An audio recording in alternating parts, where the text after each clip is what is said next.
Bonjour, bonjour et bienvenue à toi mon ami pour cette nouvelle étude biblique sur la chaîne La Voix de Dieu, la chaîne sur laquelle les enseignements sont tirés non pas de ma propre expérience, mais de la parole de Dieu, la Bible, qui est Dieu, la vie de Dieu manifestée à travers ses écrits. Donc je m'appelle Lucela, comme je te disais, je suis hyper heureuse de te retrouver et j'espère que tu as passé une très bonne semaine. Comment vas-tu? En tout cas, moi ça va très bien, je glorifie le Seigneur pour tout cela et je le bénis pour nos vies. Avant de rentrer dans le vif du sujet de cette thématique d'aujourd'hui que tu as sûrement pu découvrir dans le titre de la vidéo, j'aimerais savoir si tu as pensé à t'abonner. Si oui, ben, je te dis merci. Si ce n'est pas encore le cas, vas-y, profites-en. Tu peux le faire juste en dessous, là, en cliquant en bas à droite. Tu peux même activer la petite cloche, comme ça tu seras alerté à chaque fois que je mettrai une nouvelle vidéo en ligne. Alors, sans plus tarder, let's jump right in et rentrons dans le vif du sujet. Donc, la thématique d'aujourd'hui est une thématique très importante, comme toutes celles que nous abordons chaque semaine. Quelle est la vision de Dieu pour ta vie? Est-ce que tu t'es déjà posé cette question? T'es-tu déjà demandé quelle est la vision, quel est l'objectif que Dieu a placé sur toi? Quel est le but qu'il a placé au-dessus de ta tête? Jusqu'où il veut que tu arrives dans le dessein qu'il a formé pour toi? Alors, si tu ne t'es jamais posé la question, reste bien connecté à cette vidéo, comme ça tu vas découvrir justement des pistes pour pouvoir savoir quelle est la vision que Dieu a pour toi. Et si toutefois tu sais déjà quelle vision Dieu a sur ta vie, eh bien je t'encourage également à rester connecté, comme ça tu pourras sûrement apprendre d'autres choses. Alors, en fait, l'étude biblique d'aujourd'hui est directement liée à une étude que nous avons faite il y a de cela quelques semaines en arrière. C'était as-tu fait le bilan de ton année? Donc si tu n'as pas encore vu cette vidéo, je te mets le lien juste au-dessus là, en haut à droite, comme ça tu pourras regarder. Et nous avons vu à travers cette étude qu'il est nécessaire en cette période, en ce début d'année, de faire un bilan, de faire une sorte de check-up, de faire un stop pour regarder comment s'est déroulé notre parcours dans la mission que nous devons accomplir pour et dans l'Église de Christ. Mais je suis d'accord avec toi que pour pouvoir faire ce bilan, encore faut-il savoir quelle est la vision, quelle est la mission que Dieu a sur ta vie. J'ai remarqué qu'en ce moment, le Saint-Esprit me met beaucoup à cœur de parler de la destinée des enfants de Dieu, d'être un chrétien mature, un chrétien plein de puissance et de ferveur, qui accomplit sa mission avec zèle, qui va vers sa destinée avec zèle. Donc aujourd'hui, c'est une étape supplémentaire dans cette notion globale qu'est la destinée des enfants de Dieu. Il est important que nous voyions au clair avec les attitudes, les comportements que Dieu attend de nous, ses enfants. Et c'est la raison pour laquelle je t'ai posé la question tout à l'heure en début de vidéo, de savoir quelle est la vision de Dieu sur ta vie. Est-ce que tu la connais? Donc pour déterminer la vision que Dieu a placée sur chacune de nos vies, nous allons le voir à travers 4 attitudes. Donc la première attitude, c'est la quête. Vraiment de chercher la face de Dieu, d'avoir soif, de soupirer après Dieu pour qu'il nous révèle ses intentions, pour qu'il nous révèle le comportement, les actions, les attitudes qu'il attend de nous pour que nous allions chaque jour un peu plus loin dans l'avancée de la mission pour répondre à la vision qu'il a.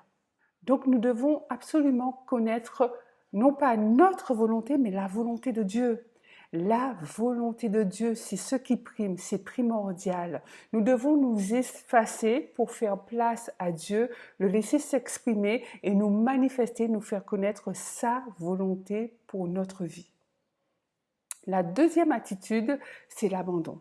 Effectivement, je viens de te dire tout à l'heure, nous devons nous effacer, nous devons nous soumettre complètement, garder un cœur humble, soupirer après Dieu dans une quête où nous ne faisons plus, nous ne laissons plus libre cours à nos idées, à nos propres objectifs, à nos propres quêtes. Nous nous abandonnons complètement et nous nous soumettons à l'unique volonté de Dieu.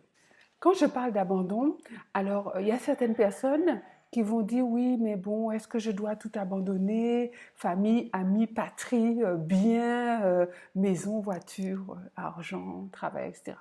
En fait, je dirais que dans l'attitude, dans ton cœur, tu dois être à ce niveau-là. Tu dois viser cet objectif d'être prêt à tout abandonner. Je dis bien tout abandonner pour Christ. Dieu ne te demandera probablement pas de tout abandonner, d'abandonner tout ce qu'il t'a déjà donné pour pouvoir accomplir ta mission.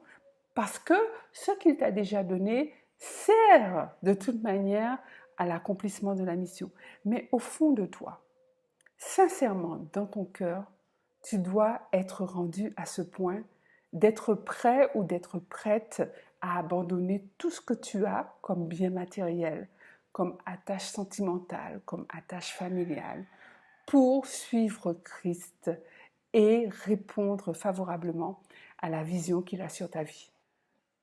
Tu sais, sans vision, en fait, on ne va nulle part. Les années, les mois, les semaines, les jours passent et finalement, un beau jour, on s'aperçoit que le temps a passé, le temps nous a dominés, nous a précédés et on n'a rien fait pour notre Dieu.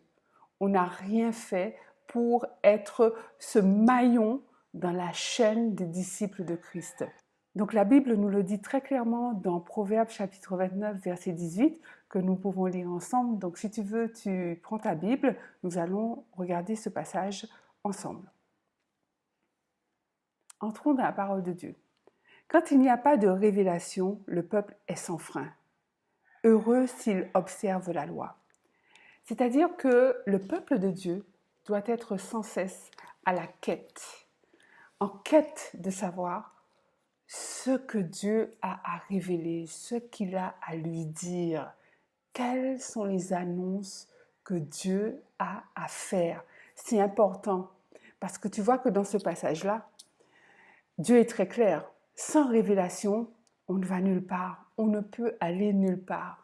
Nous avons besoin de la révélation de Dieu sur nos vies. C'est important. Donc c'est pour ça que je te disais de chercher Dieu en premier point et deuxième point, de t'abandonner complètement à sa volonté, de te soumettre. La troisième attitude par rapport à la vision que Dieu a sur nos vies, c'est la capacité de gérer le temps, je dirais. Mon ami, je sais très bien que si tu regardes cette vidéo, c'est que tu as soif, tu as la sagesse de vouloir connaître la vision de Dieu sur ta vie. Simplement, tu devras lui demander une aptitude supplémentaire, c'est-à-dire la sagesse de pouvoir, d'avoir la capacité de gérer ton temps et de bien le gérer. Regarde bien au niveau de ta vie concernant le temps, quelles sont les sources de distraction? La distraction est bonne, hein, on en a besoin. Simplement, passer trop de temps en distraction te coupe du temps que tu dois consacrer à ton Dieu. Donc les choses qui sont de l'ordre de la distraction, je pense que tu les connais déjà. C'est passer trop de temps devant la télé, les séries, les télénovelas, les matchs de foot, etc. Passer trop de temps sur Internet, Facebook, Instagram, Twitter, j'en passe et des meilleurs. En fait, bref, passer du temps à causer tout le temps avec la voisine ou à parler inutilement avec des amis, mais de sujets qui ne sont pas du tout édifiants et tu passes beaucoup de temps à ces choses et ce temps-là t'est compté. C'est du temps que Dieu te donne, c'est du temps qui t'est alloué pour servir la gloire de Dieu. Pense-y. Donc, prie ton Dieu, demande-lui de te montrer les endroits, les situations dans lesquelles tu dois optimiser ton temps, dans lesquelles tu dois mieux gérer ton temps. Et tu verras que ça t'aidera grandement et tu auras vraiment ce sentiment d'avancer. La quatrième attitude, c'est d'écrire la vision. Lorsque Dieu t'a révélé la vision qu'il a mise dans ta vie, note-la, écris-la, garde-la dans un endroit bien à part. Garde-la dans un cahier particulier, un cahier spécial. Ça peut être un cahier de prière, ça peut être ton cahier personnel où tu notes tes pensées, tu notes tes objectifs. En tout cas, note la vision dans un endroit bien particulier où tu pourras relire la vision régulièrement, où tu pourras chérir cette vision tu pourras te remémorer la vision que Dieu a sur ta vie. Et quand tu as la vision, Dieu t'a parlé, que tu as noté cette vision, et bien maintenant tu passes à l'action. Tu te mets au travail parce que Dieu t'a parlé. Maintenant, ça devient ta responsabilité de mettre la vision en action.